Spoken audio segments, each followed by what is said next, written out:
Struggling with True Fire? What about this toxic green? Well, today we're going to go over here. This is the easiest, absolute easiest way that you could possibly do a toxic green color and toxic green True Fire. And I'm telling you guys, there's nothing simpler than being able to do this. So yeah, I'm going to go over the steps I use, the colors I use, everything I do step by step. Let's get into it. I'm going to start out with, I will put 5 or 6 drops of transparent yellow. Doesn't matter that you can be using. I've done this with auto air colors, Wicked, Detail, Createx illustration. I just happen to have the Createx illustration right here. I got auto air too, but hey, we're gonna make this with whatever I got. And I'm gonna add 1 drop of blue.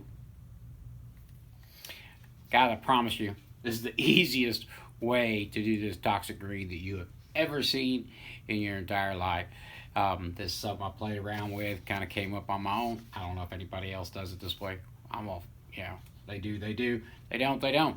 But yeah, it is imperative that you just start with transparent paint, and I will show you how easy that's going to make everything for you. I am going to start out by just taking my green, the green mix I've made, that's the color that I made with the thing, and I'm going to come in here and I'm just going to start working around my stuff. And I'm just going to be really random. You won't probably, at first, you're probably looking at this thinking, I don't even see anything happening. But it is building in there. And it's building on top of this black.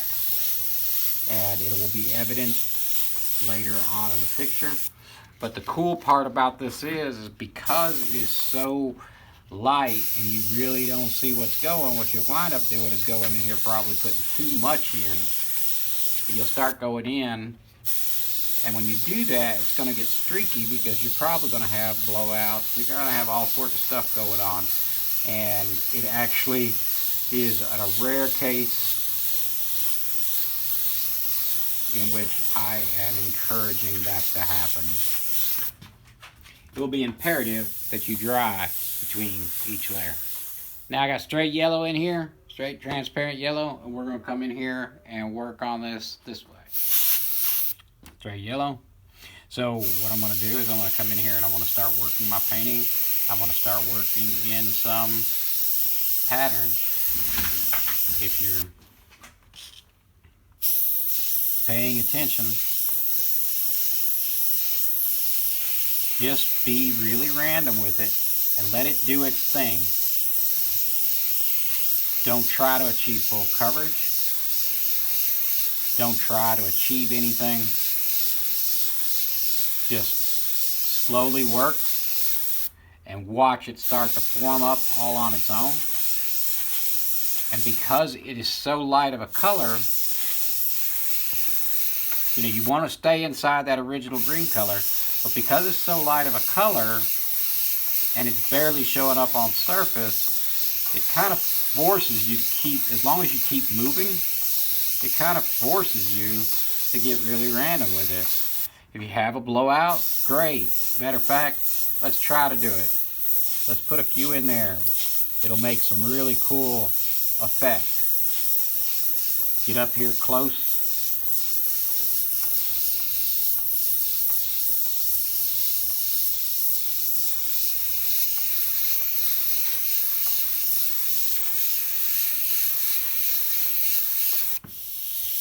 After your second layer,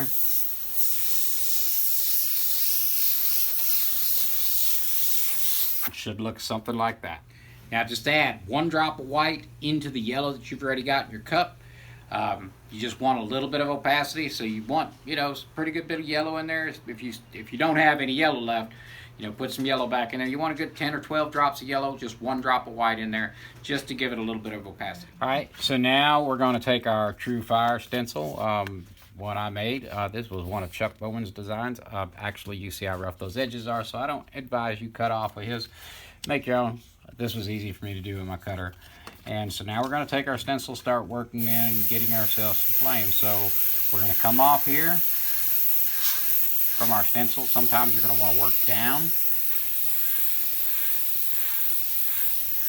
And then it's important with any true fire that you need to vary both the direction and also the shape that you're working off of with your true fire. Some of you have seen my beginner true fire trying to get you to understand the shapes. That was a mistake. I shouldn't have put it in, but that's all right. With true fire, you can fix all that stuff. So we want to be coming into our stencil and then let it blend out and you get that foggy stuff, and then come in with a little bit of freehand on top of it.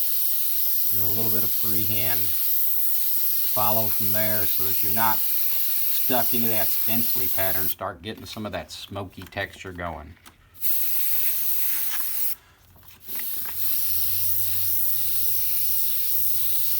Remember, just like we kept the yellow inside the green, we need to make sure we keep this whitish yellow mix inside that secondary yellow mix that we use. So always stay within your previous layer. And we're going to do a little bit more to it to tighten it up, but with this we won't have to do a whole lot of stencil work with it, which actually fires better if you don't use much stencil.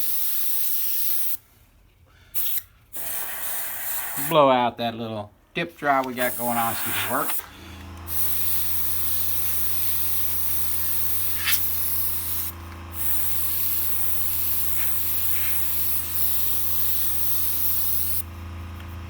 Maybe a little bit coming down.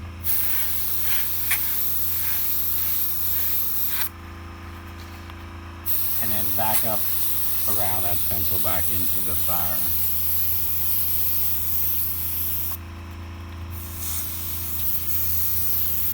Good enough. Going back to my straight transparent yellow. And now we're going to watch the boom. Straight white this time.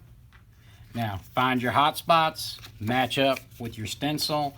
We only want to hit things that would be hot spots, like the base of that where we threw out earlier. Just little tiny spots. You got where that fire is wrapping over itself right there. You have just a little bit of hot spot right there. And then you've got another one right there. So we want to use our hot spots very sparingly. And this white, when it gets on there, doesn't look very good, but we will come back over it again.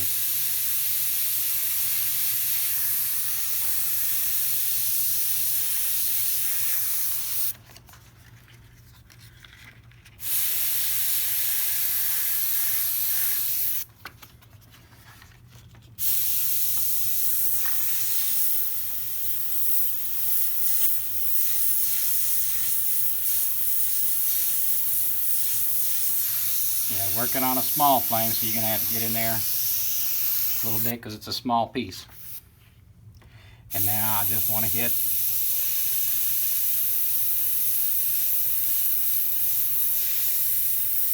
mainly stay focused only on just adding a little bit back to those hot spots.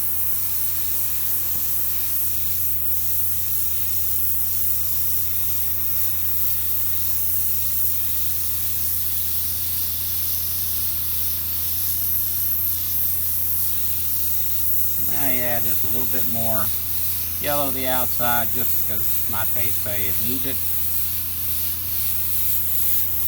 It won't hardly be noticeable until I pull the masking out.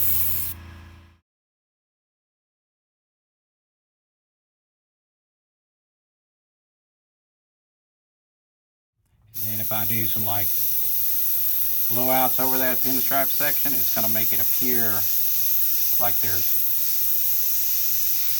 it's coming up over the edges.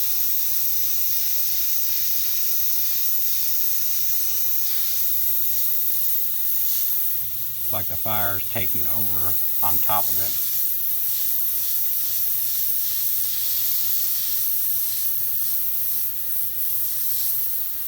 And the cool thing about this technique is, you know, I mean, what's really to mess up? And no expensive paints.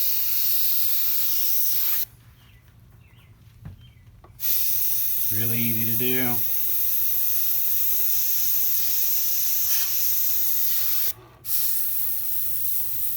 And this ain't even got clear on it.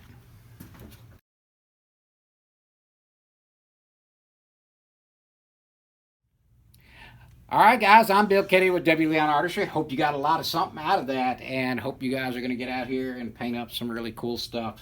And anyway, you know, I do some other stuff. I do realism, and also, you know, you guys might want to check me out on Patreon. Like, this is the video I just uploaded today for my Patreon users. I start out at just $1. I do straight up a volunteer donation from $1. You can get in there and start getting Patreon content, and then you can donate whatever you want from there. Keep it real simple. So yeah, that's my newest Patreon video. So if you guys, you know, are interested in seeing more of the work I got, of course I've got over 90 videos on YouTube, tons of stuff on color, all sorts of things.